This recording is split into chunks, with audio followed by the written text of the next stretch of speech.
tão importantes que a gente vai ter a oportunidade de ouvir e aprender mais um pouco hoje. Então, desejo a todos nós um ótimo evento. Vou passar aqui, para caso queira fazer uma palavra breve, a professora Renata Arruda, como coordenadora do curso de licenciatura em matemática. Estou meio presa aqui, mas acho que posso falar daqui mesmo, vocês estão ouvindo? Não, só reforçar aí as boas-vindas a todos os alunos, tanto da matemática quanto da física, né? E fazer meu agradecimento à professora Viviane por ter aceitado aí o convite para vir palestrar com a gente nesse tema tão importante, né? Só lembrando que ela vai falar um pouquinho das mulheres na física, mas eu acho que a realidade das mulheres na matemática e todas as ciências exatas não é muito diferente, né? Então acho que cabe para todos os cursos. E ao professor Marco Aurélio do Espírito Santo, representando a coordenação do curso de licenciatura em física. Boa noite, gente. Só queria agradecer a professora Viviane pela presença, né? Eu que agradeço. Já fui substituto no departamento que ela trabalha hoje. Minhas boas-vindas aos alunos da matemática e da física. Obrigado. Eles escolheram mais coisas em comum, né? Com certeza. Bom, agora eu vou formalizar aqui, é um momento de um texto mais formal, mas vou fazer a apresentação da professora, que é bacharel em Física pela Universidade Federal do Rio de Janeiro, é mestre e doutora em Física pela Universidade de São Paulo, fez o seu pós-doutoramento na Universidade Federal Fluminense e atualmente atua na área de Física, principalmente nas áreas de reações nucleares em baixas energias e Física atômica e molecular. É professora adjunta da Universidade Federal Rural do Rio de Janeiro, pesquisadora colaboradora dos laboratórios Peletron, que é da USP Brasil, Lacan, UFRJ Brasil, Tanda, Concinet Argentina e Nuclear Structure Lab da Notre Dame University dos Estados Unidos. Em paralelo, atua em pesquisas relacionadas às questões de gênero, étnico-raciais e direitos humanos, voltado para as ciências exatas e ensino de física. Coordena o Laboratório de Simulações Nucleares e Atômicas da Universidade Federal Rural do Rio de Janeiro e o Laboratório de Estudos de Questões de Gêneros, Étnico-Raciais e Direitos Humanos, LAFERCE. É isso? Assim, além disso, é membro do Comitê de Direitos Humanos de Seropédica, formada por representantes da Prefeitura e da Universidade. É coordenadora dos projetos Meninas do Rádio, A Periferia Também Faz Ciência, e Direitos Humanos para o Empoderamento Feminino e Étnico-Raciais para as Ciências Exatas e Sociedade, que contam com o apoio financeiro da Pró-Reitoria de Extensão da Universidade Federal Rural do Rio de Janeiro, e atualmente é coordenadora do PIB de Física da Universidade Federal do Rio de Janeiro. Essa informação é contida no Lattes, mas eu vou fazer um adendo, porque eu acho muito importante, dada a realidade dos nossos alunos, porque no Lattes não abre espaço para a gente colocar a nossa formação secundarista. E aí eu vou fazer esse adendo, se você me permitir. A Viviane foi estudante de escola pública de uma região relativamente carente, no Rio de Janeiro. Estudou, a nossa professora de História dizia que nós éramos pretos, pobres e periféricos, era o PPP. E ela é formada como técnica em eletrotécnica pela Escola Técnica Estadual Juscelino Kubitschek, que fica localizada no bairro de Jardim América, no Rio de Janeiro. Acho importante colocar isso, porque a gente tem muitos alunos que vêm da realidade periférica, também de escolas públicas, e é possível, sim, traçar uma trajetória acadêmica que venha a ter êxito e sucesso no futuro. Viviane, vou passar a palavra para ti. Muito obrigado por ter aceitado o convite. Obrigada. Boa noite a todas e todos. Queria agradecer muito o convite de vocês para estar aqui com vocês, porque eu ainda não conhecia o Instituto Federal do Rio de Janeiro, Campus Volta Redonda. Eu me relaciono mais com o IFRJ de Nilópolis, inclusive quero fazer uma homenagem com essa palestra à professora Gabriela Pérez, do IFRJ Nilópolis, que faleceu recentemente. E sem o apoio da professora Gabriela do IFRJ, que colaborava com o nosso projeto, nós não teríamos chegado aqui. Então, acho que nada mais justo do que a gente fazer essa homenagem para uma pessoa que transcendeu barreiras. Não só uma excelente professora, mas uma excelente pesquisadora, uma excelente referência para nós mulheres. Deixa eu só te fazer uma pergunta. Você quer que eu passe os slides? Não precisa não. Eu nem sei se eu vou usar o microfone, porque em geral o pessoal me ouve. Ah, tá. Ok, mas daqui a pouco eu já vou sentar. Então, Se precisar, uns momentos eu posso ficar também sem enrolar. Bom, eu sei que o título da minha palestra parece um pouco enigmático, né? Ainda mais com esse símbolo. Bom, como o Marco falou, sou do Departamento de Física na Universidade Federal Rural, campus Seropédica, uma das regiões mais violentas da Baixada Fluminense. E a universidade hoje, que no último censo que teve, né, possui um dos maiores índices de violência contra a mulher. Não só do Rio de Janeiro. Mas políticas têm sido desenvolvidas por nossa universidade para mudar essa realidade. Então é importante pontuar de onde eu estou vindo, né? E assim, outra coisa que Marco não falou, acho que eu gostaria de pontuar, além de pessoa com deficiência, eu sou moradora da periferia, de onde eu tenho muito orgulho, que é do bairro da Penha, onde até hoje eu moro, e que em breve do lado vai ter o IFRJ Complexo do Alemão. Bom, então, Mulheres na Física, o lado oculto da ciência. Aí nessa palestra, no início, a gente vai buscar interagir. Essa é a ideia. Se não tiver interação, perde um pouco a ideia. Vamos lá.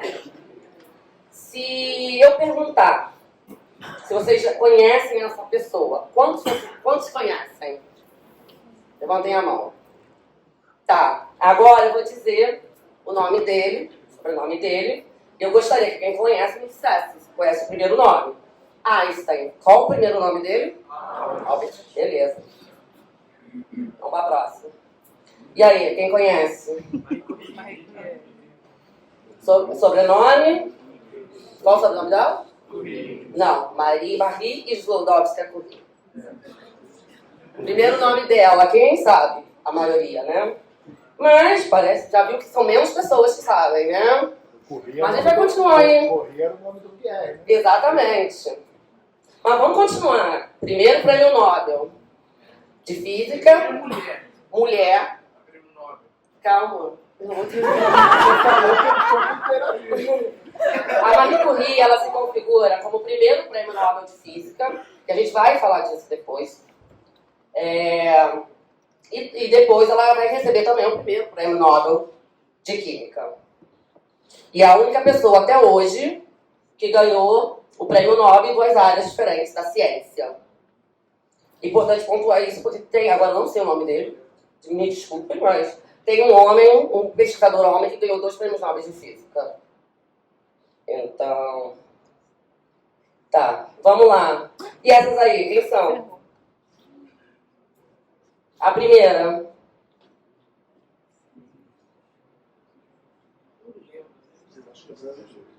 Primeiro é a Rosalind Franklin? Não. A outra? Não, né? Bom. Não, gente, peraí, não sei lidar com isso. Isso. Volta lá em cima, volta lá em cima. Aonde? Putz. É mais fácil vir aqui. Não era pra vir pra cá?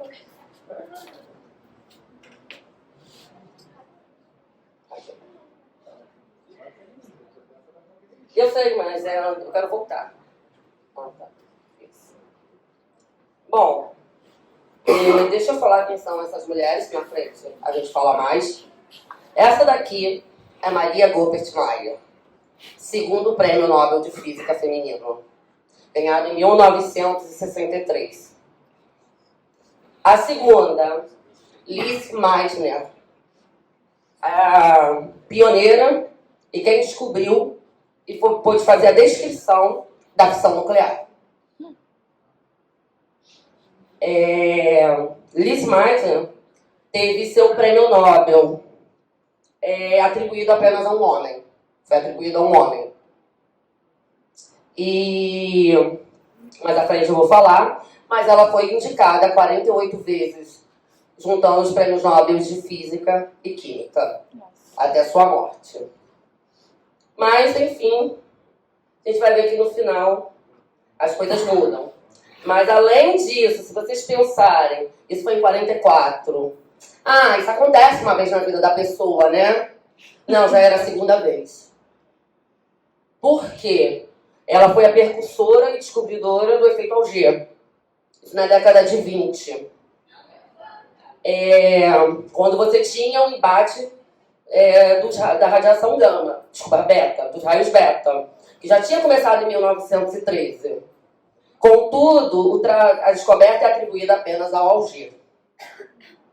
E até hoje existem reivindicações para que o efeito tenha pelo menos o nome dos dois pesquisadores. Então, o que a Meitner vai sofrer é algo que a gente tem um nome para isso, se chama efeito Matilda. Quando a descoberta, o trabalho de uma mulher sofre apropriação por parte de um homem. E esse não é o único caso da história. Um outro caso muito conhecido é o da Rosalind Franklin. Então, são dois casos. Na química nós temos vários, mas não dá para contar toda a história aqui. Bom, vamos lá. E outra coisa que a gente percebe aqui, né?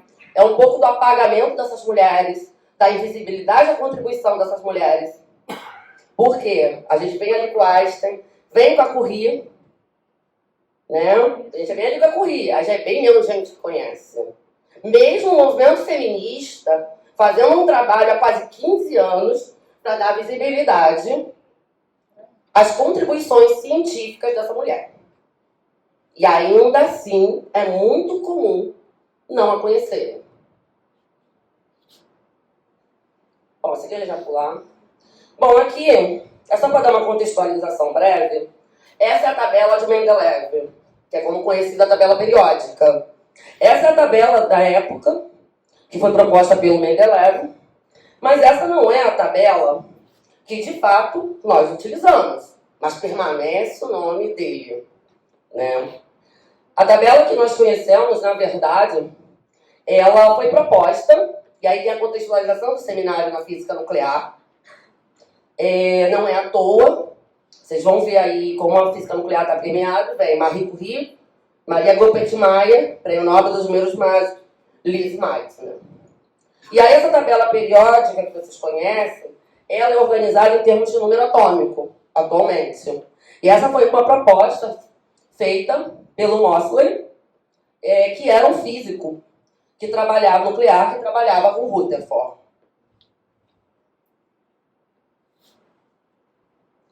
Bom, aqui a gente chega ao Prêmio Nobel de 63, em que Maria Goeppert-Mayer é laureada. Bom, isso muda a estrutura do que nós conhecemos. A partir de agora, o núcleo é visto em formas de camadas, assim como no caso eletrônico. E isso leva a gente aqui ao que nós físicos nucleares utilizamos, já que enquanto físicos a tabela periódica não nos é suficiente. E é graças à contribuição de Maria Goeppert-Mayer que chegamos aqui. A carta de Euclides, a gente tem aqui essa linha em preto, são os núcleos estáveis que vocês conhecem. Os núcleos estáveis que geralmente nós estudamos e tudo mais. Quando você vem aqui para a direita, eu olhando para lá, né? Você tem os números, os isótopos ricos em nêutrons, e por cima, ali para cima, né? Você tem os ricos em prótons. E esse limiar aqui que a gente tem o limiar de próton, que é a drip line de próton, a drip line de nêutron, e toda essa região de núcleos de cinza, né? São núcleos desconhecidos até o momento. Nós não sabemos quem são eles. Por exemplo, é aqui que ocorre, principalmente, para quem gosta de astrofísica, né? O processo R. É nessa região. Então, nós precisamos ainda descobrir quem são esses núcleos. Bom, aqui é como a gente vê um átomo, né? E aí, isso é uma figura ilustrativa, como geralmente é apresentado. E a gente tem essa concepção na nossa mente até hoje. Que tem um núcleo ali, Os prótons e o nêutron estão em um carocinho bem denso, circundados por uma eletrosfera. E essa é a concepção que eu imagino que tenham até o momento e o que até hoje é estudado nas graduações. Bom, aqui vamos olhar para esse núcleo aí, que é o que a gente vê até hoje na graduação em física, nos cursos de física nuclear, física moderna e tudo mais. Bom, mas a vida é mais complicada. E ela vai se complicando conforme a ciência avança. Como o Marco falou, eu trabalho com física nuclear, trabalho com reações nucleares no laboratório Pelletron da Universidade de São Paulo. Bom, esse núcleo aqui, por exemplo, o L6, é o que a gente chama de núcleo exótico. Os núcleos exóticos não vão mais apresentar a estrutura que vocês conhecem até agora. Verdades caem por terra. O que eu tenho agora, por exemplo, no núcleo de L6, eu tenho um core, um caroço duro, que eu chamo, onde você tem ali 2 prótons e 2 nêutrons, que seria a partícula alfa, o L4, e aí eu vou ter 2 nêutrons orbitando, assim como elétrons orbitam no modelo antigo, o núcleo, eu vou ter 2 nêutrons de valência orbitando esse caroço de L4. E isso traz imensas possibilidades para o cenário da física nuclear e de reações, física de aceleradores e até na parte teórica. Eu não vou me adentrar em detalhes aqui, mas é uma contextualização do cenário que a gente tem. Esses núcleos, por exemplo, como o L6, ele apresenta uma estrutura borromeana. Isso é uma analogia ao brasão da família Borromeu. Que se você quebra, igual os anéis que tem ali, estão no escudo, se você arrancar uma daquelas partículas, você quebra todo o sistema. Não tem como você fazer isso sem destruir todo o sistema, como no caso desses anéis.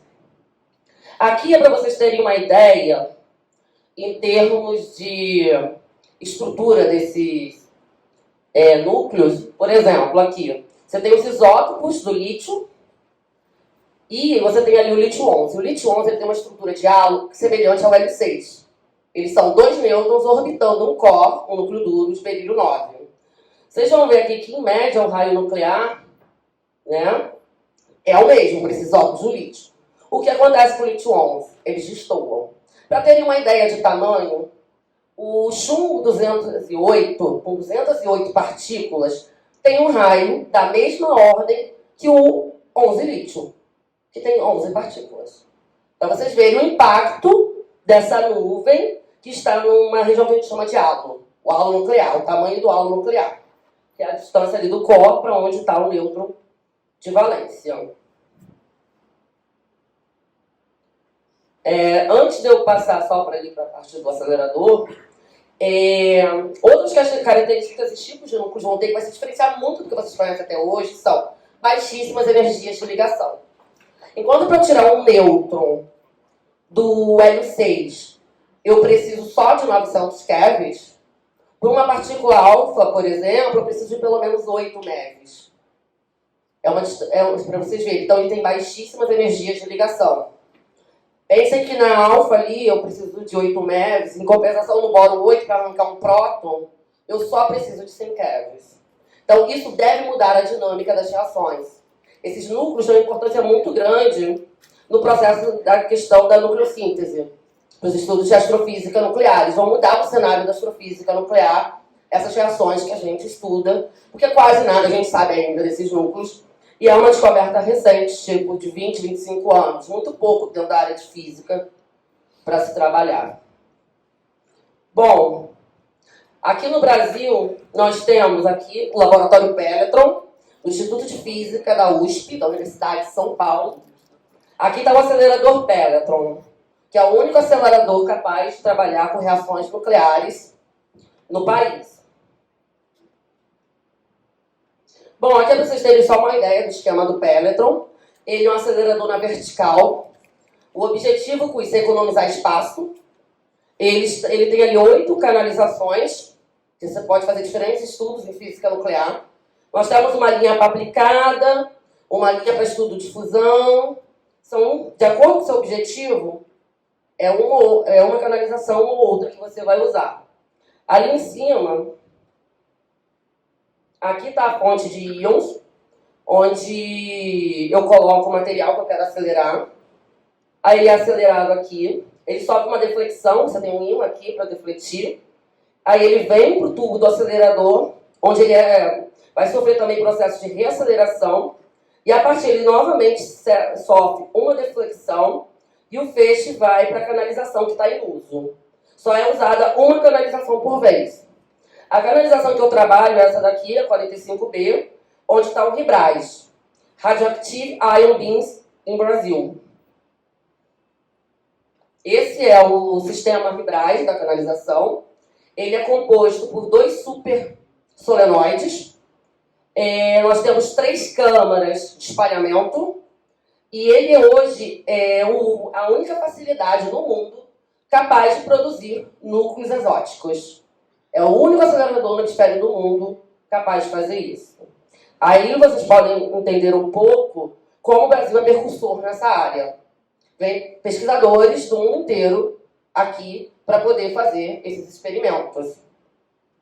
Bom, aqui, só que núcleos exóticos não existem na natureza, na Terra. Então, para a gente estudar eles, o que a gente faz? A gente tem aquele feixe primário que vem lá de cima. Aqui é a minha primeira câmara. E aqui eu vou produzir o feixe exótico que eu tenho interesse. Nós só produzimos exóticos leves. Aqui, no caso do solenoide, é que eu tenho um controle, né? Aqui eu pego e ajusto a corrente para ajustar o campo magnético da partícula que eu quero que passe. E aí, usar essa câmera ou que está atrás vai depender do seu objetivo. Bom, aqui é só uma ilustração para vocês verem. Os feixes, você não consegue fazer uma coisa. Ah, eu só quero boro 8. Tá, que bom que você quer, mas eles não vêm só o boro 8. Então a gente precisa, a gente limpa e tal, mas sempre vem alguma coisa. E aqui é como a gente vê no computador, que a gente identifica o que está chegando para a gente durante o experimento. Bom, como eu falei, toda essa questão dos núcleos exóticos, essa descoberta e continuar estudando núcleos exóticos é uma coisa extremamente importante para entender a nucleossíntese primordial, a formação desses elementos leves. Por exemplo, uma das grandes questões hoje na astrofísica, que está relacionada com esses núcleos exóticos que nós estudamos, por exemplo, é o gap de massa 5 e de massa 8, que a gente não consegue entender ainda como se deu a formação desses elementos de massa 5 e massa 8. E, por exemplo, um dos experimentos que a gente faz é reproduzir reações que ocorrem nas estrelas. Realizamos reações de interesse astrofísico dentro do laboratório. Bom, a contextualização de trazer o cenário da física nuclear e tudo mais. Primeiro, eu sou uma mulher que faz física nuclear, estou aqui. 2, como vocês viram, as principais mulheres que estão ali até agora, mais ou menos no século XX, que vão ganhar o prêmio Nobel, são mulheres em física nuclear. E isso não é à toa. A Marie Curie abre um legado a partir daí. E a física nuclear é a área que, historicamente, tem mais mulheres trabalhando. Então, entender um pouco desse cenário vai trazer também a gente um pouco aqui para entender outras mulheres que vão aparecer, claro, bem contextualizado, sucinto. Bom, aqui é só para mostrar para vocês quem foram as mulheres mais importantes da história, segundo o levantamento da BBC. A primeira delas é a Marie Curie, considerada a mulher mais influente da história. Por todas as suas contribuições para a radioatividade e para a física nuclear. Bom, a questão da física nuclear não está relacionada apenas a questões destrutivas, né, e maléficas, mas também é capaz de produzir energia e promover tratamentos. Que acho que é muito importante, porque nós não podemos também estereotipar uma área da ciência, principalmente as que têm uma contribuição tão forte de mulheres. A segunda é Rosa Parks, né, pelos direitos civis. A terceira, Emily Pankhurst, direito ao voto, sufrágio. Ada Lovelace, percussora da programação. 13 de outubro, por isso estava lá. Bom, 13 de outubro aqui é o Adolescence Day. E aqui, Rosalind Franklin, DNA. Como vocês podem ver, uma coisa bem simples aí é que das 5 mulheres mais influentes da história, 3 são cientistas. 3 se dedicam à ciência. Então, mulheres devem fazer ciência, mulheres fazem ciência, mas esse apagamento histórico vai acontecendo dentro dos livros, nos artigos, no reconhecimento das suas contribuições. Bom, aqui eu tenho 5 mulheres, né? Como eu coloquei ali o legado de Marie Sklodowska, e sim, de propósito, para não remeter a Curie. Bom, quem são elas? Imagino que essa aqui, ela é Montorva. Vocês saberiam o primeiro nome dela? Não, né? Júlia. Ela trabalhou com ela vai contribuir para também para os estudos da tabela periódica e da física nuclear. Ela vai trabalhar com os metais do grupo da platina. Horowitz. Vocês viram lá atrás que eu mostrei a tabela periódica, a carta de Euclides. Falei do Mosley, da Oppenheimer. Quem é essa? Que é a Stephanie Horowitz. Ela vai, a partir dela, ela vai fornecer as provas experimentais de fato da existência dos isótopos. É ela que vai te levar àquela tabela periódica. Sem a prova experimental dela, nós não estaríamos ali. Além disso, ela tem várias contribuições, né, no trabalho dela sobre o decaimento radioativo. Brooks, Harriet Brooks, né? Ela trabalhava no laboratório de um físico muito importante, também trabalhou com o decaimento radioativo, e provavelmente vocês conhecem ele. Alguém que trabalhou com espalhamento e que o primeiro nome é Ernest Rutherford, né? Mas eu falo o nome delas, o primeiro nome delas, vocês não vão saber. Então, Marguerite Perey é a descobridora do Francium e única descobridora. Alice Hamilton, primeira docente de Harvard. Ela trabalha com a questão do chumbo e dos efeitos do chumbo.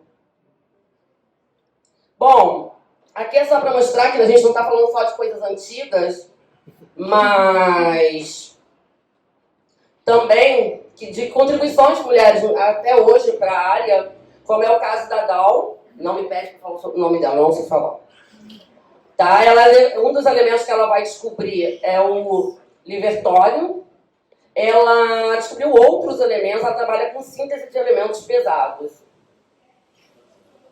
Aqui é Shirley Jackson.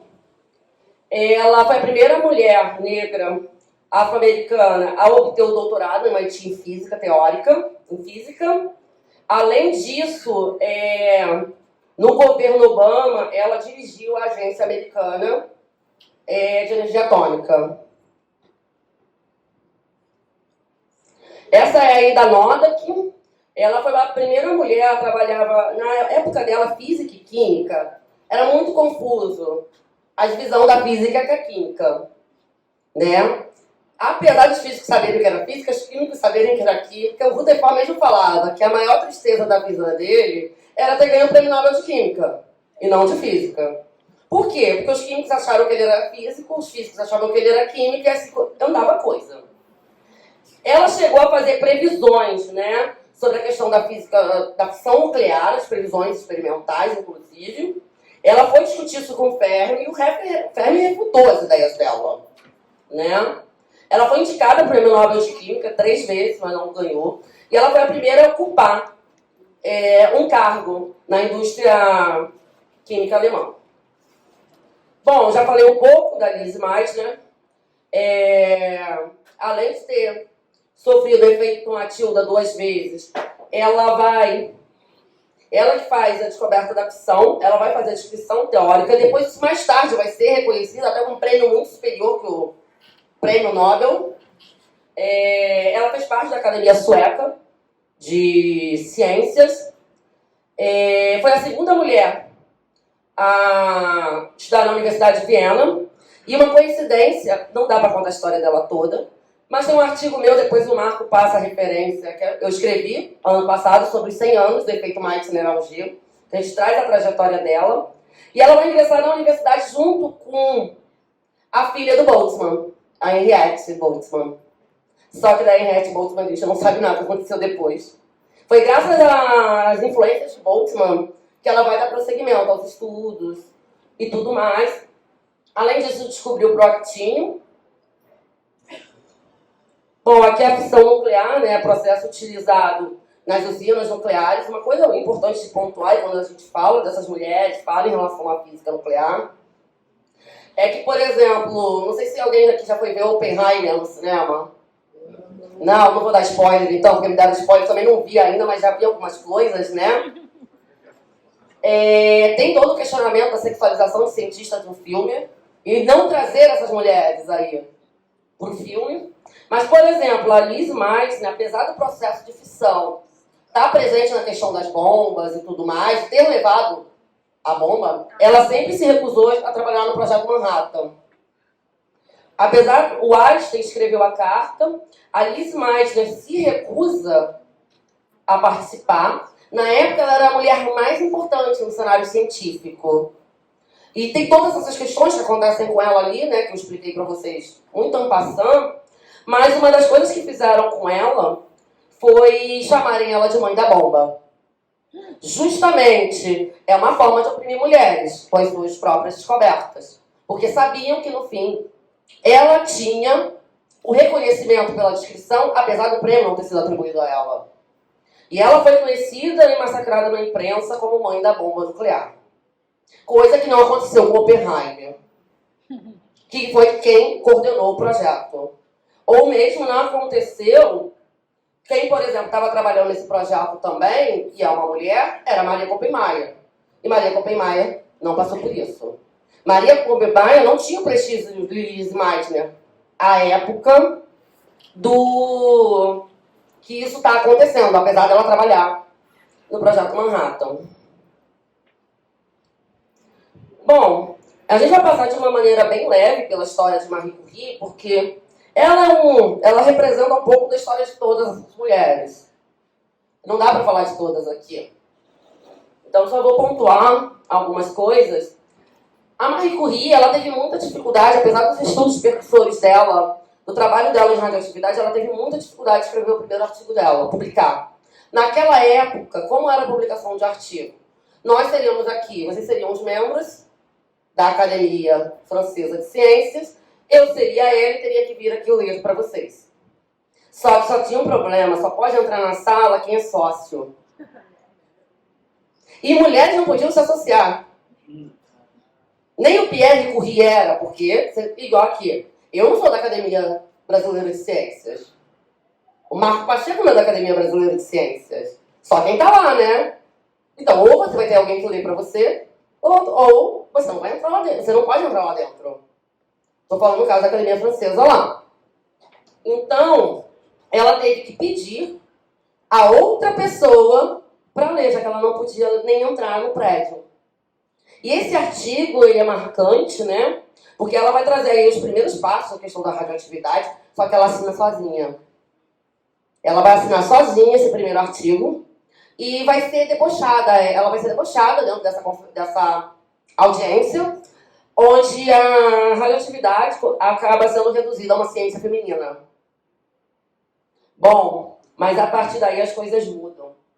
As coisas mudam nos próximos anos, por quê? Porque nas próximas 4 publicações ela não assina sozinha. O Pierre Curie já tinha resolvido deixar a pesquisa dele e vir colaborar com ela.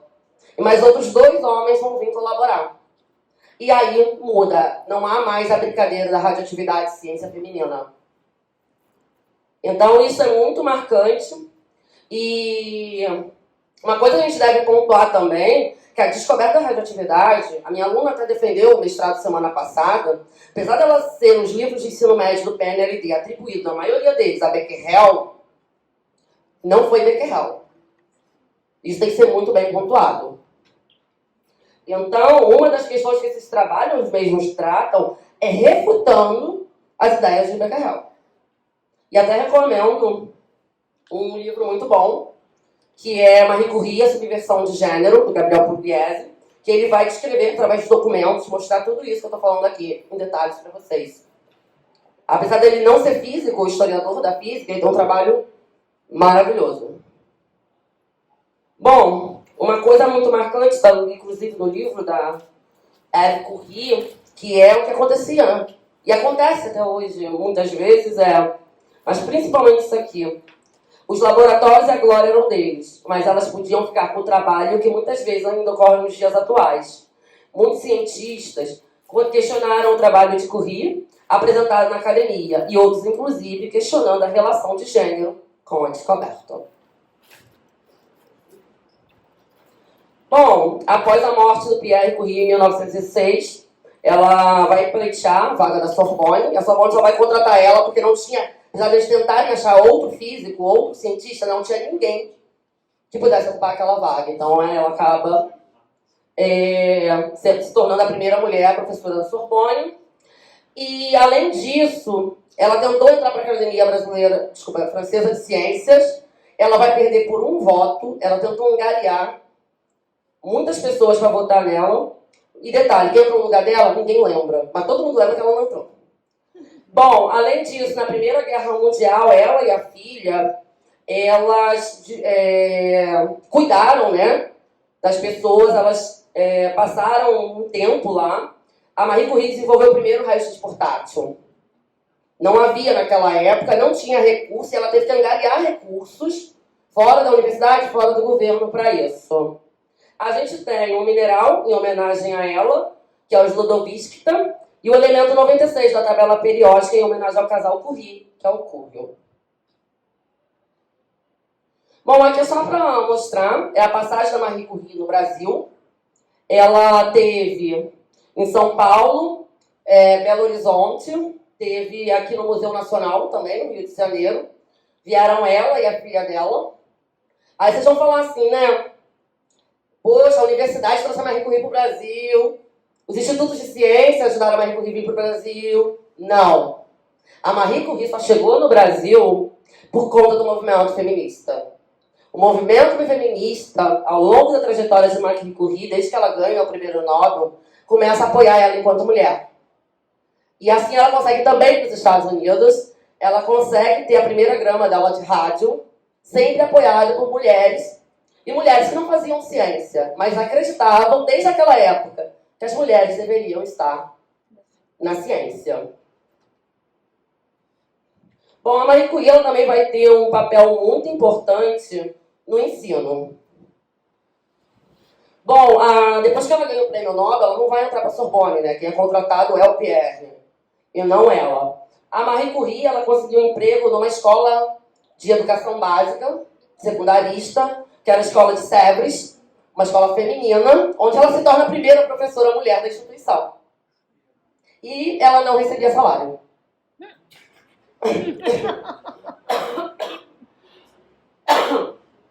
Contudo, Marie Curie vai criar um legado também em Sèvres, incentivando essas meninas, incentivando elas a irem para a universidade. Bom, e outra coisa importante é que ela começou a incentivar essas alunas a irem para o laboratório de pesquisa, trabalharem com as coisas de pesquisa. Bom, isso muda muito o paradigma da época, por isso a gente tem um legado de Curie na física nuclear. Não é à toa. Houve todo um empenho para isso.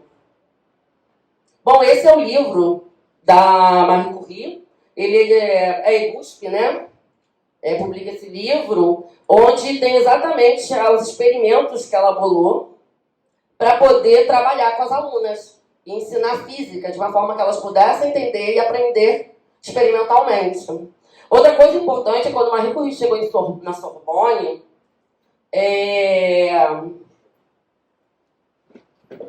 Outro ponto importante, quando a Marie Curie chegou na Sorbonne, as alunas, mesmo fazendo aula estão lá na universidade, elas não podiam mexer no experimento. Elas não poderiam, elas poderiam observar os alunos homens fazerem os experimentos, mas elas não podiam fazer experimentos. Então, ela também vai mudar isso. A partir disso, as aulas delas, as mulheres passam a poder mexer nos experimentos e tudo mais nos laboratórios. Pode parecer pouco, mas é uma grande quebra de paradigma para a época que ela vivia. Bom, aqui é bem passando para mostrar que os casos se repetem só. Aqui é a Maria Goppersmaier, como eu falei, trabalhando no Projeto Manhattan. Ela só vai conseguir o primeiro emprego dela aos 46 anos, depois que ela sai do Projeto Manhattan, que isso traz um pouco de fama, traz fama para ela, e vai ganhar o prêmio Nobel em 63. Contudo, em 43 ela tenta entrar na Colômbia, no departamento de física, para trabalhar de graça, e é negada pelo Isaac Raab, que diz, o sistema, essa é a afirmação do Raab, que ganhou o prêmio de 44, de física, para negar a entrada da Maria Goppersmaier, 20 anos antes do prêmio. O sistema nervoso das mulheres é simplesmente diferente. Isso torna impossível para elas entenderem as coisas. Receio que não adianta brigar por isso. É que sim que as coisas são.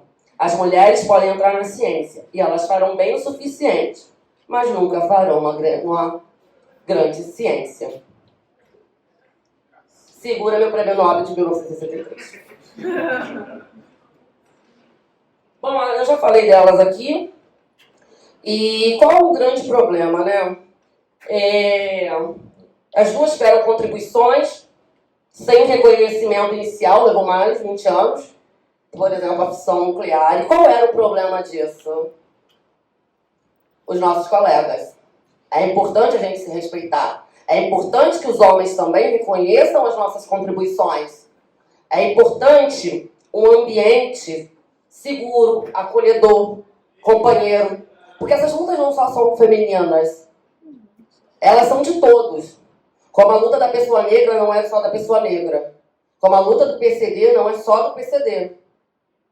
Muitas vezes eu ouço, olha, eu só comecei a pensar nisso depois que eu passei a andar com vocês e ser seu amigo. Porque antes eu nem percebia que a rua estava esburacada.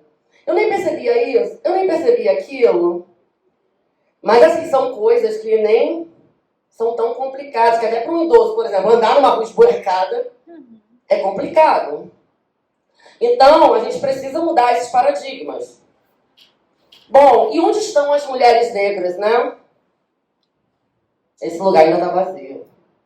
Seja no Prêmio Nobel, seja em outras grandes premiações. Ainda precisa de muito trabalho. Muito trabalho mesmo. Bom, mas a mudança ela começa antes. Ela não é aqui na universidade só. Não é só na escola. Ela começa também com uma mudança dentro de casa. Ela começa na educação infantil. Onde nós temos, por exemplo, pode parecer uma brincadeira para algumas pessoas, mas não é. Você pensar que tem uma boneca, essa boneca foi expurgada dos Estados Unidos, porque falava matemática difícil. Você associar isso a uma mulher é algo que você está reforçando um estereótipo de gênero. Por outro lado, você trazer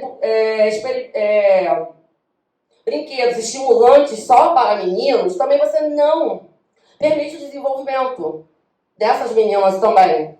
Por que a gente tem que atribuir bonecas, coisa de casinha, as mulheres colocando sempre ela no lugar do cuidado, e os meninos na parte que desenvolve a memória, a cognição e tudo mais? Então começa a gente mudando que brinquedos a gente traz para as nossas crianças. Porque, por exemplo, o cuidado não é só da mulher e da mãe. O cuidado também é do homem enquanto pai, enquanto filho. O cuidado é de todos nós. Bom, então, que questões podem ser discutidas? A gente já colocou aí várias questões. É quase uma pergunta retórica. Mas aqui trazendo só uns dados para vocês, né? Porque, infelizmente, no último governo a gente não conseguiu atualizar esses dados. Mas isso aqui que eu falo, da ciência e tudo mais, ela tem uma pauta, né? Ela tem um referendo, né, de dados. Por exemplo, aqui vocês vão ver, a gente tem aqui as bolsas de iniciação científica, mestrado, doutorado, bolsa de pesquisa para pesquisadores e docentes, e aqui é o total. Vocês podem ver aqui, em rosa e azul claro, são as mulheres. Aqui no PIBIC não tem muita diferença, tá? Você está aqui em média, aqui, PIBIC é com bolsa, né? Ganhando bolsa NPq. Mas percebam, isso vai diminuindo com o tempo. O número de mulheres frente ao número de homens. Os homens estão aqui em vermelho e azul escuro, né? Então, esse é um efeito tesoura, que as mulheres vão sendo cortadas ao longo da sua trajetória acadêmica. Então, isso vai diminuindo. Se vocês observarem em azul claro, você tem as mulheres negras. As mulheres negras, vocês veem também, é muito menor a proporção que as mulheres brancas. Então, a gente tem uma questão aqui, não é só gênero, é de raça também. E se a gente colocar a questão de classe aqui, e de onde estão essas mulheres que ganham bolsa de pesquisa, ou de onde elas vêm, também você vai ver o recorte de classe. Elas não estão, por exemplo, as bolsistas de produtividade que ganham aqui, elas não estão em instituições como a Rural, ou como a Federal do Recôncavo Baiano, ou a Federal do Amazonas. Não, em maior parte delas, nós estamos em grandes centros. Quando eu digo nós, quer dizer, as mulheres que ganham bolsa estão em grandes centros. Então tem uma questão regional também. Isso tudo tem que ser considerado. Só que vocês vão vendo aqui que quando você tem aqui a questão, por exemplo, dos homens brancos, eles são sempre a sua maioria. Se você pegar a questão dos homens negros aqui, tem uma questão racial aí. Então isso precisa ainda ser discutido. Os grupos subrepresentados têm que ganhar representação. E a proposta é que essa representação ela seja interseccional. Ela leva em conta gênero, raça, classe e a questão anticapacitista. Bom, aqui para vocês verem o cenário da pós-graduação, já que vocês são estudantes de graduação, isso aqui é considerando todas as áreas de pós-graduação do país. A gente não está falando só de física, só de química. Olha, eu botei aqui, enfatizei para vocês, tá? Se você pensar em mulheres pardas, elas representam menos de 3% das professoras da pós-graduação, docentes de pós-graduação, das mulheres. Se você pensar na número de mulheres pretas, retintas, isso é 0,4%. Veja aqui a diferença, por exemplo, entre as mulheres brancas e as mulheres negras. Esse cenário é um cenário que precisa de mudança. Precisa de políticas públicas, mas políticas que também começam ainda na nossa graduação. E também nós, enquanto docentes, enquanto estudantes. Bom, e as mulheres com deficiência e mulheres trans? Bom, percentualmente elas são invisíveis. Não representadas, fora dos dados oficiais e sem políticas de acolhimento. Que vão para além de mulheres. Vai para além do gênero. Principalmente se você começar também a pensar num futuro, né, que já que nós temos mais diagnósticos, né? Por exemplo, de mulheres que não são PCDs, mas são mães, por exemplo, de crianças autistas, que vão ter uma outra demanda relacionada com a questão de necessidade específica de PCD. Então, assim, é uma pauta que precisa estar em discussão ainda. E as mulheres trans também precisam ter essa discussão para esse grupo. Porque não é só o gênero, tem muitas outras questões aí. E, por exemplo, a política de maternidade não dá conta, muitas vezes, das especificidades desse público, desse grupo feminino. Então, são questões para a gente pensar e poder elaborar uma discussão ao longo dos próximos anos. Bom, as minhas considerações finais é que assim, a gente precisa mudar essa relação com os homens, mas não no sentido de que a gente está de um lado, eles estão do outro, mas que a gente se una em prol de construir algo em conjunto para mudar e visando uma equidade de gênero. Porque também não adianta ficar só entre nós, porque bem, assim, os dados mostram, e como físicos, matemáticos, cientistas, nós nos pautamos em dados. Nós somos 20%, 25% no máximo, por exemplo, nos corpos docentes do Rio de Janeiro, enquanto docentes mulheres. Quem elabora ainda as políticas são os homens. na sua maioria, e homens brancos, na sua maioria. Ou seja, precisa de diálogo. E essa é uma coisa que eu gosto muito de pontuar. Não dá para se excluir desse diálogo e que nós possamos trabalhar em conjunto. Porque política pública, ciência e educação se faz em conjunto. Né? Bom, outra coisa que é importante ainda na educação básica é a gente buscar incentivar as meninas, buscar incentivar nossas alunas, porque isso muda o paradigma. Você só pode querer ser alguma coisa se você sabe que aquilo existe. Se eu não sei que existe um astronauta, eu não posso ser astronauta. Então a gente precisa ter referência, a gente precisa de incentivo, a gente precisa trazer essas mulheres, suas contribuições, para dentro das nossas salas de aula. Na educação básica, no nível superior. E muitas vezes não é para levantar a bandeira, não. É eu estar ali falando do decaimento. Eu vou falar da Horowitz. Eu vou falar da Brooks. Vou falar, olha, esse decaimento radioativo de Brooks. Legal, contribuição. Eu não falo experimento Rutherford. Então, eu estou pontuando o tal Rutherford. Eu falo das Newton, eu estou pontuando o Newton. Mas quando eu falo de radioatividade, eu não falo da Madame Curie. Então, é uma maneira simples que você tem de colocar. É falar, olha, hoje a gente vai estudar modelo de camadas, prêmio Nobel de 1963, Maria Oppenheimer. Ponto. Pequenas atitudes fazem toda a diferença. Bom, então, por fim, é importante a gente valorizar, como eu disse agora, essas contribuições e trazer para a sala de aula. Bom, eu coordeno esse projeto, que é o Meninas do Rádio, uma periferia também faz ciência, que o Marco falou.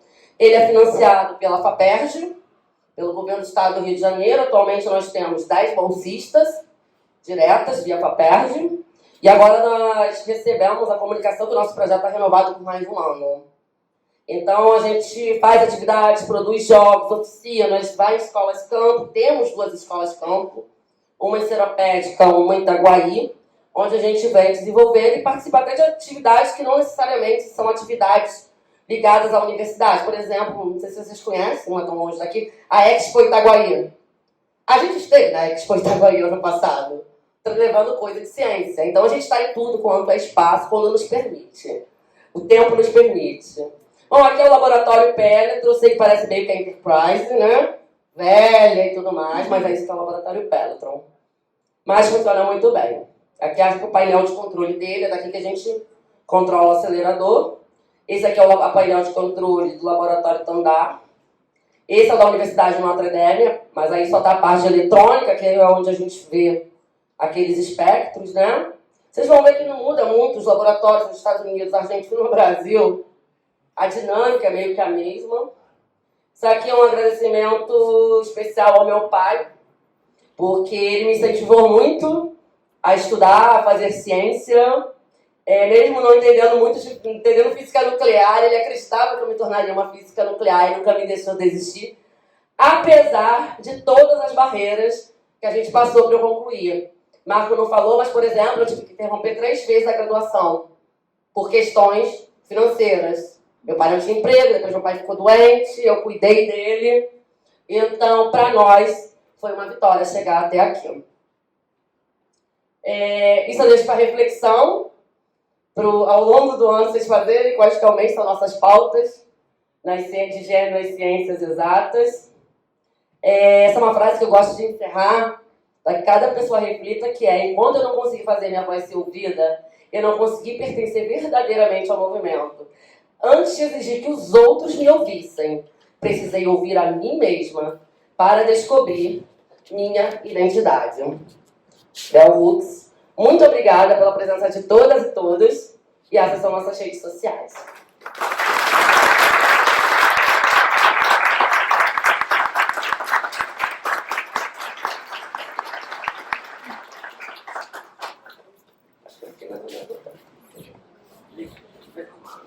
Bom, agradecer mais uma vez a Viviane e vamos passar para aquele momento maravilhoso que são as perguntas.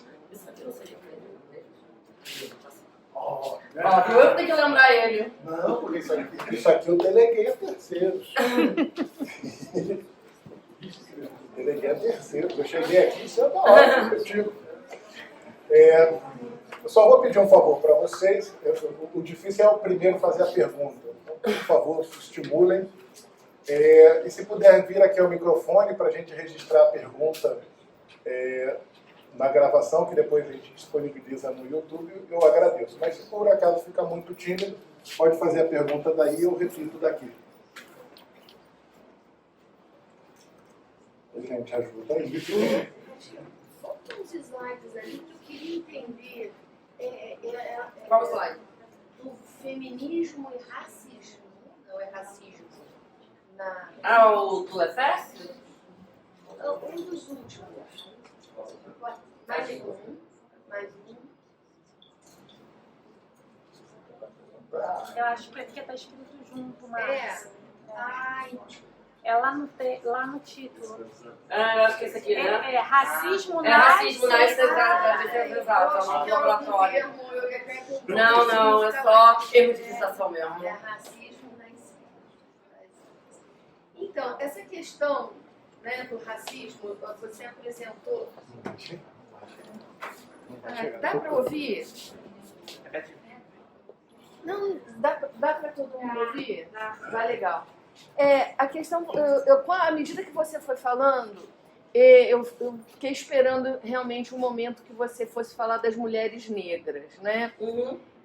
Existem algumas mulheres que fazem ciência, que são mulheres negras. Eu vi ali também, nos seus gráficos, que até uma discrepância entre o homem branco e o homem negro fazendo, e até o homem negro, às vezes, menos que a mulher branca, né?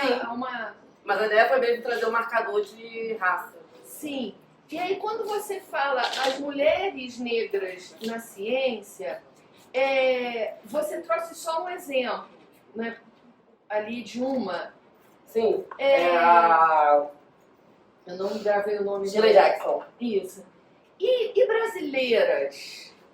Você chegou a pesquisar esse movimento das mulheres negras cientistas no Brasil? Sim, inclusive eu tenho, assim, porque não dá para trazer numa palestra dessa todas essas mulheres. A gente tenta trazer alguns marcadores e que são conhecidos. Por exemplo, no Projeto Manhattan, você tinha a Caroline Parker, que era uma mulher negra, uma cientista negra trabalhando, que é totalmente invisibilizada por contribuição dela.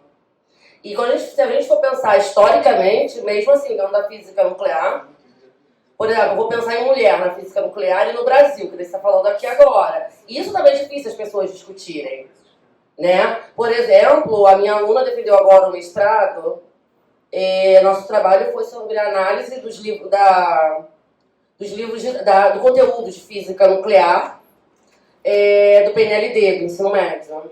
Inclusive, é avaliada de que forma as mulheres a contribuição feminina estava sendo abordada em relação a de homens, se sofriam apagamento histórico, se não sofriam, ou se não tinha nenhuma questão ali. Né? E, por exemplo, a gente desenvolveu um jogo a partir daí. Bom, a gente fez questão, por exemplo, de trazer a Elisa Frota Pessoa. A Elisa Frota Pessoa, isso está muito... No site da MCT isso está presente. Mas se você for em várias palestras, você nem vai ouvir falar dela. Ela foi uma das fundadoras do CBPF, do Centro Brasileiro de Pesquisas Físicas.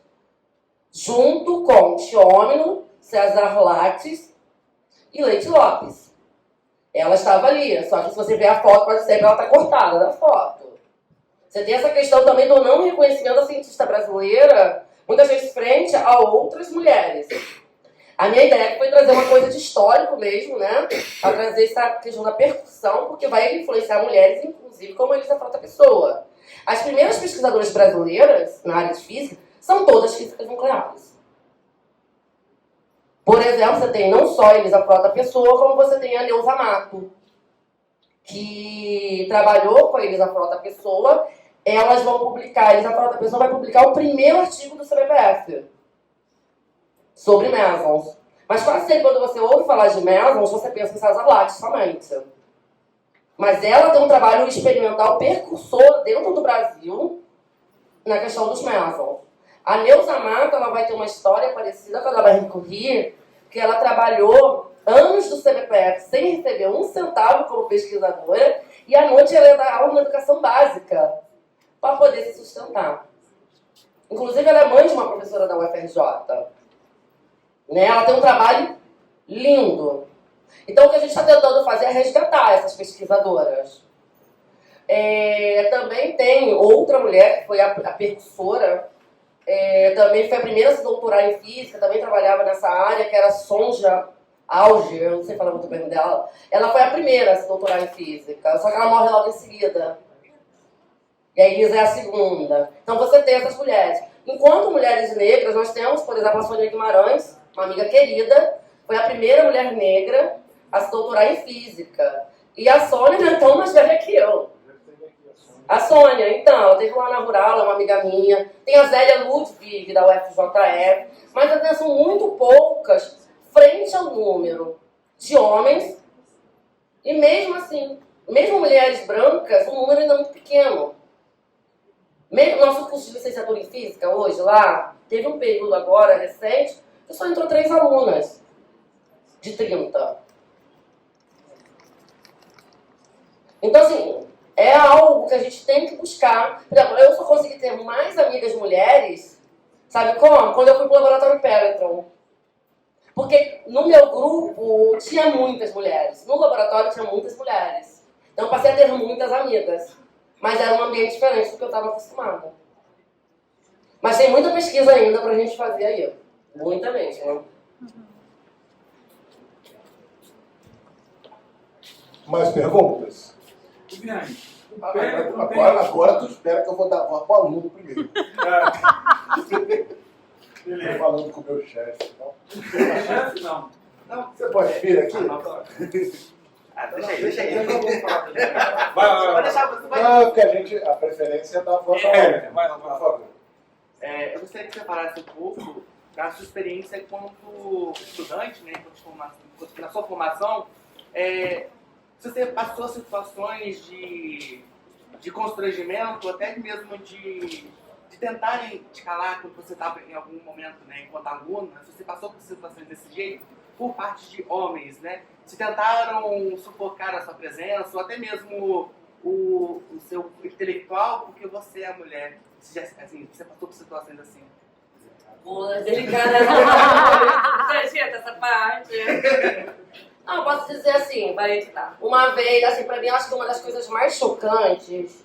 Assim, eu passei por muitos problemas enquanto aluna de graduação. Eu era do centro acadêmico. Eu era presidente do centro acadêmico. Então, assim, já viu que o problema não me faltava. Né? Mas, assim, teve um... Mas dos professores em si, não. Ali na UFRJ, não. A maior questão deles comigo não era nem porque eu era mulher. Acho que talvez era porque eu era do centro acadêmico. Entendeu? E eu perturbava mesmo. Eu admito. Hoje em dia eu pergunto como eles me aturavam no momento. Mas, assim, teve um evento em particular, que se eu posso falar. Eu tava para ter a formatura, escolhi ali a comissão.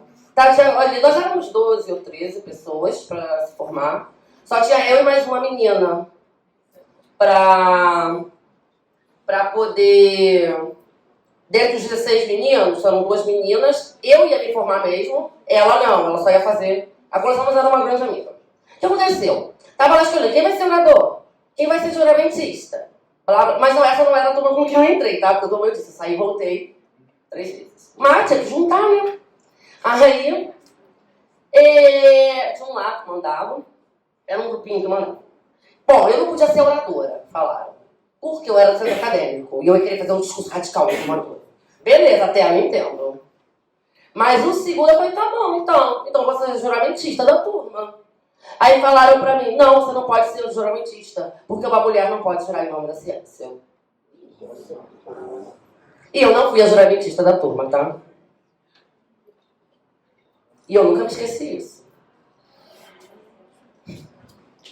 Filho. Viviane, como é que você viu o programa que alguns centros do MCT estão desenvolvendo, chamado Mulheres da Ciência? Conhece, né? Conheço. O que você acha desse programa? Bom, assim, depende dos centros, né? Assim, eu vejo ali no Sírios, algumas iniciativas ali, vejo em outros locais também, em geral. Minha questão sempre, assim, que é dificilmente nesses centros, ou você leva em conta a questão, quase sempre você só leva em conta a questão de gênero. E eu acho que vai um pouco mais além disso. Tem mulheres que a questão, eu ouvi uma pesquisadora muito importante, que eu gosto de citar nomes, que ela fala assim, para algumas mulheres cientistas, ser mulher é só a casquinha final da cebola ali, mais externo. E para outras, não. Não muda tanto para ela em certos ambientes. Compensação, outras mulheres, a gente viu aqui as mulheres negras, precisa ter uma política voltada para elas. Além de maternidade. Porque assim, antes de você ser mãe, você vai passar por questões de gênero. Então as políticas têm que perpetuar. E pensa o seguinte também, ninguém deixa de ser mãe depois de 2 anos. Não é verdade, gente? Ninguém deixa de ser mãe depois de 2 anos. Então, assim, eu acho que essas políticas têm que ir para além da maternidade. Essa é a minha primeira coisa. A outra tem que se levar em conta marcadores de raça, questão de necessidades educacionais específicas e questão de classe também, de renda. Porque se você não tiver uma política dessa, que leva tudo isso em consideração, talvez sejam só as mesmas mulheres que estejam chegando ali. E eu acho que é isso que a gente queria mudar, né? Incluir mais a periferia. Por isso o nome do projeto é A Ciência Também Faz... A periferia também faz ciência. É para marcar isso, não é só nos grandes centros. A gente faz ciência e a gente deve fazer ciência. Obrigado. Vou fazer um comentário aqui, porque eu nunca me controlo, né? Mas quando você falou, fazer questão, né, de mencionar o primeiro nome das mulheres, não só o sobrenome, me veio à mente, e eu, os filhos, os colegas todos da física, os professores, a gente está em idade parecida, somos todos da mesma geração, e eu me recordei agora do episódio, né, quando a gente vai estudar questões de simetria, e a gente fala do Teorema de Nader. Todo livro fala do Teorema, dos teoremas fundamentais da física e talvez da matemática junto, né, colegas matemáticos ali. Gente, eu demorei uma década para descobrir que o Nader era a Nader e não o Nader, né? Que era Emily Nader. E, gente, os meus livros não falavam que era uma mulher, era só o Teorema de Nader. Né? Aí falavam, Nader fez isso, fez aquilo outro, mas não sabia que era mulher. Não. E isso, eu terminei a graduação, fui fazer a pós-graduação, e depois com leituras complementares, eu falei, epa, é uma mulher. Eu não sei como é que está hoje essas questões nos livros mais recentes. Continua a mesma coisa. Continua. Enfim. Por isso que a minha aluna defendeu o trabalho agora há pouco, semana passada. E de fato, isso contribui para o apagamento, né? O apagamento das mulheres, das contribuições. Gente, mais uma pergunta? Agora, eu falei que o negócio era começar. Meu caro. Vem. Eu sei que você vem. Ajuda para a gente. Meu nome é Federico, estudante do Doutor em Física. Estou aqui. Salvador, como você falou, defendeu críticas sobre os materiais que A gente fez uma análise dos materiais. Tem algum material que você vê que ele narra não, né? Mas vamos botar a história como uma narrativa construída, narra sobre uma evidência de fato apresentando uma visão mais equitativa? Então, como muita gente levantou a mão agora, eu posso fazer aqui umas 3 perguntas e responder se eu me lembrar de tudo, se eu me lembrar, você me lembra. Quem foi mais que levantou a mão, por favor? Vou dar a voz da menina primeiro. Por favor, você vem aqui ou você vai falar aqui? É só para falar baixinho. Vem. Professora, eu queria te parabenizar pelo seu projeto. Obrigada. E vendo a imagem, eu me lembrei de um filme na Netflix, que é o... Radioactive, continua isso. E a minha pergunta é, ultimamente nós temos filmes e obras literárias que ocasionalmente romantizam ou ocultam parte da jornada das mulheres na ciência. Como distanciar os nossos alunos dessa romantização comercial e ainda indicar tais obras? Então... Segura. Não, mas aí não dá, não. Já tem não dá? Então depois eu não consigo nem lembrar depois. Então 2 perguntas, depois eu passo para a terceira pergunta. Não, vou tentar ser sucinta aqui. Tá bom, toma aqui, Viviane. Eu gosto de Tudo bem. Minha voz eu ouvi. Bom, sobre a questão aí, a gente analisou das 12 horas do PNLD, 2018 a 2020, o triênio. Eu poderia dizer, mas a gente analisou só o conteúdo de física nuclear, tá? o que a gente percebe é um grande apagamento histórico. Não tem nenhuma das obras, de fato, uma representatividade. Nós temos, por exemplo, uma ou outra que se aproxima um pouco mais. A gente vai apresentar agora no SNEF, né, o nosso trabalho. Mas, por exemplo, uma das coisas que a gente observou que mesmo livros que têm autoras mulheres, essa representatividade não existe. Então vai para além disso. Tem a questão também de ser necessário, que a gente tem visto, uma mudança no edital do PNLD, que tem um rigor maior para analisar as obras que serão selecionadas. Tanto que, pelo que eu estive vendo, está tendo uma discussão lá em São Paulo sobre essa questão do livro didático. Lá está relacionado também ao PNLD. Outra questão aqui no estado do Rio de Janeiro é que, boa parte das escolas, não vou dizer 100%, porque eu não conheço 100% das escolas, mas o que foi dito é que boa parte das escolas, o governo do estado, não possibilitou a escolha do livro didático esse ano.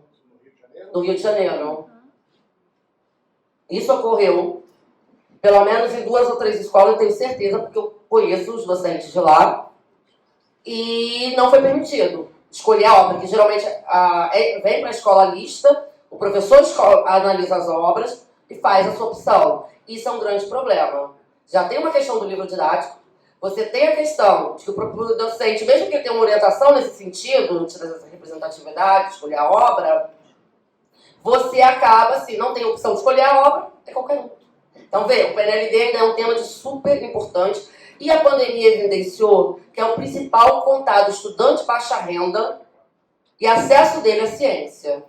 Então, se você não tiver uma obra representativa, e aí eu digo não só em questão, a gente analisou a questão de gênero, mas porque a gente não tem muito tempo no mestrado. Mas aí isso eu estenderia para as questões de gênero e étnico-raciais, que é uma pauta que a gente discute muito dentro do Meninas do Rádio. Então precisa trazer isso, porque elas precisam ter referenciais. Bom, sobre o Radioactive, eu passei 2 horas, 1 hora e meia discutindo Radioactive na SMCT do ano passado. Bom, eu tenho sim muitas críticas, em específico a esse filme. Sim, eu tenho críticas. Eu acho que a forma que talvez pode mediar, eu acho que cada pessoa tem sua opinião. Eu posso falar só da opinião da Viviane. Eu não posso falar da opinião do Marco. Mas trazer aquela representação ali da Marie Curie, da forma que foi colocada, para mim é uma descontribuição à figura da Marie Curie. O argumento que vieram falar para mim, mas pelo menos está sendo representada. Não. Por exemplo, se eu pego uma pessoa negra e sempre coloco ela numa novela, como era feito antigamente, ou num programa como a Tia Anastácia, ou como motorista, é o mesmo que você falar, pelo menos está sendo representado. Não, não tá. Você tem que mudar esses locais. Eu gosto de botar isso que a gente pontua, que não é só uma questão de mulher. É uma questão que afeta os grupos subrepresentados. Então, o Radioactive tem muitos problemas. Tem muito fato inverídico ali. E, por exemplo, eu acho que tem um momento ali, que eu acho que eu vou falar só esse, porque eu não tenho qual momento entrar numa discussão de Radioactive, por exemplo, é que ele reforça estereótipos de gênero. E aí eu vou dizer que é pro outro lado. Vocês vão falar, você é uma feminista maluca. Sou. Porque uma das minhas questões, assim que começa o filme, ele vem para 2 lados aí. Um que você tem a questão do Pierre Curie ser retratado como um cara machista. Isso me incomodou logo no início do filme. Eu não vou dizer que o Pierre Curie era 100% não machista. Não, todo mundo tem isso intrínseco em si. Mas eu estou te falando, retratar ele como um cara machista, como ele foi retratado ali, como se ele estivesse pedindo a Marie Curie de ir receber o prêmio Nobel e ele ter ido no lugar dela, isso não aconteceu. Eles nem foram receber o prêmio Nobel. Que dirá ele for lá. Depois eles vão, 1 ano depois lá. Mas naquele momento eles não foram. Por outro lado, ele é tratado como machista nesse momento do filme e ela como histérica. E não era isso. Por outro lado, você tem uma romantização ali dentro do filme da divisão sexual do trabalho. Que mesmo num casal que estava muito bem como eles, existia. Enquanto Marie Curie estava lá picando trocentas quilos de plexibenta, o Curie estava no laboratório lendo. Tem esse momento também da vida deles. Nem tudo é romantismo. Então são coisas que precisam ser pontuadas nesse filme. E acho que uma sugestão muito boa é você passar o filme numa instituição, por exemplo, como essa, vocês têm estrutura. E após isso fazer um debate com os alunos. Eu acho que dá para fazer esse tipo de coisa. Se você não quer desprezar esse tipo de filme, é fazer isso, com uma discussão em seguida. Sugerir o filme simplesmente é melhor não sugerir. Sério, aquele filme. E aí, se vai assistir, é melhor assistir o de 2017, que é melhor. E tem também um documentário que eu recomendo. Se eu não me engano, é Marie Curie o Mito, que passa naquele canal Arts. Que, inclusive, a neta da Marie Curie fala nesse documentário. Não sei se sabem, ela também é física nuclear. É filha da Irene Curie. Gente, por conta da nossa hora se estendendo, eu vou passar a pergunta para o aluno que eu tinha As cortado. outras duas eu falo rapidinho. Então, mais uma pergunta para a gente juntar? Tem mais alguém? Pronto. Tá. Tu não, ele é líder. Né? É sim, eu ia falar que é ele que tinha levantado a mão antes. Então, eu vou passar a pergunta para o aluno, depois o professor Mário. Pode vir aqui? Eu só queria perguntar, você acha que está diminuindo esse machismo, essa falta de interatividade com a mulher ao longo do tempo? Você acha que pode acabar diminuindo? Até outra. Professor Magno. Eu não vou porque... mas vamos lá. Você falou sobre a necessidade que as pessoas que estão em frentes de ciência precisam ter de entender essa situação das mulheres para que a gente se junte à luta. Também teve uma descrição que você fez da Academia de Ciências de Paris, que é muito parecida com a Academia de Ciências na Inglaterra, da Royal Society, que é essa coisa de que só os membros podem ler. Uhum.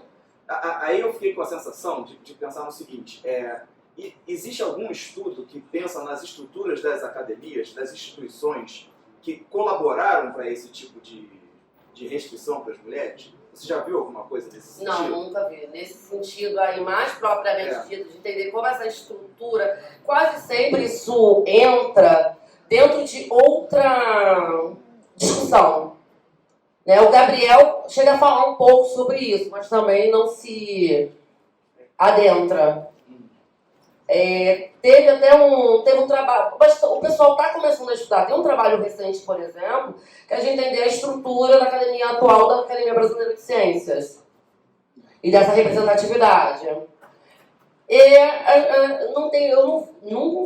pelo menos, nunca vi nada muito específico do impacto da estrutura dessas academias aí. E sobre o que o outro estudante perguntou, vou te dizer que se mudou quase nada. Muito pouco. Esperança, é óbvio que a gente tem, senão não estava aqui. Mas, como eu disse, para isso mudar, eu lembro que eu estava numa live da Sociedade Brasileira de Física na pandemia. Eu não sei detalhes, mas estava falando sobre justamente essa discussão de critérios, de bolsa, disso, daquilo. A live era de gênero, promovida, e étnico-racial, promovida pela SBF. Eu estava lá no chat e falei, então vamos fazer o seguinte, metade das bolsas, mostrou lá, por exemplo, 75% das bolsas, um exemplo, tá, gente? 75% das bolsas são ocupadas por homens. Vou botar aí, 80% ocupadas por homens. 20% das bolsas são ocupadas por mulheres. Aí eu falei, não, então a gente precisa que os outros 30%, tirar 30% deles e vir pra gente, pra gente mulher, ser distribuída para mulheres exclusivamente. E aí veio, foi mais de uma pessoa me atacando, não foi só nesse evento e outro, dizendo que eu queria acabar com os homens. Que eu era isso, era aquilo e tal. Aí eu tava com mais uma ou duas amigas lá. E a gente falou, ninguém quer abrir mão do seu privilégio. A gente quer falar de igualdade, mas a gente não quer falar de retirar o meu privilégio da minha cota, a porcentagem a mais que eu tenho de bolsa para dar para outro grupo. E tipo, a pessoa ficou xingando. Não, é um debate, gente. É um debate a gente fazer como isso proporcionalmente seria mais adequado. Eu, por exemplo, eu fiz um trabalho, já tem um tempo, foi pouco antes da pandemia, a gente fez um levantamento sobre a porcentagem de docentes ali não aqui em Volta Redonda, mas ali na Baixada Fluminense, capital, nos institutos de física. Por exemplo, o Seropeste, que tem menor representatividade de gênero. Nós somos 8% do corpo docente na física. A UERJ, que é mais representativa, está em cerca de 27%. Então, assim, tem um caminho muito longo. Eu, em 2014, me torno a única docente mulher no departamento. Já se passou 9 anos. Quanto nós somos agora? 2. Isso inclui políticas, por exemplo, que nem tudo é governamental. Às vezes é uma iniciativa nossa. Tipo, vai ter uma banca de TCC. Vamos supor, vou dar um exemplo para não dizer que sou eu, né? O Marco é o chefe da banca. Quando ele vai convidar, ele pode pensar, olha, eu não vou convidar só XX homens. Tá, eu vou chamar também essa professora aqui para fazer uma banca mais equilibrada. Não precisa ser uma imposição institucional. É muito ruim quando uma política vem por imposição e não pelo diálogo, pela discussão e pelo amadurecimento do nosso processo de amadurecimento. Recentemente, por exemplo, baixou uma deliberação da Rural, já que não havia isso. Eu não sei totalmente como está, mas, por exemplo, agora para a contratação de docentes, né? As bancas da Rural terão que ser compostas, ao menos por uma pessoa negra ou por algum representante docente da comunidade LGBTQIA+. Isso agora é obrigatório a contratação de docentes. Tentou fazer o diálogo, não deu? Beleza, veio a imposição de cima para baixo. Mas eu acho que não é assim. Eu acho que é importante a gente amadurecer, discutir, porque isso faz só a gente crescer. Se eu ficar só na minha bolha, tipo, vocês já de vocês, não tem troca. Né? Acho que é isso.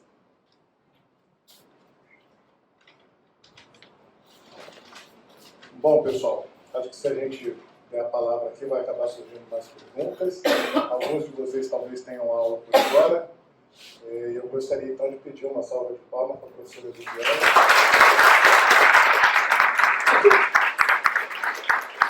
Viviane, quero agradecer mais uma vez por ter saído lá do Rio de Janeiro. Nas férias, ela está de férias, tá? Eu tô de férias, gente. E ela aceitou vir a Volta Redonda, a gente sabe que não é fácil. E vamos voltar hoje ainda para o Rio. Mas ainda voltamos hoje. Viviane, quero te agradecer aqui em nome do Instituto Federal do Rio de Janeiro, pelo Volta Redonda. Uma canequinha. O projeto Nudo Ciência, do presidente como kit, nosso Dica Além da História. E o nosso campus que dá aqui um kitzinho de boas-vindas para ti. Bom, mais uma vez, obrigado. Esse presente todo porque eu quando que volto? Quando que eu volto de novo, né? Bom, você se oferecendo, talvez a gente faça aí um debate do filme Radioactive, né? Exato. Eu acho que o pessoal vai curtir. E eu também, que aprendo muito contigo nas nossas conversas. Então, mais umas palmas para a colega. Obrigado.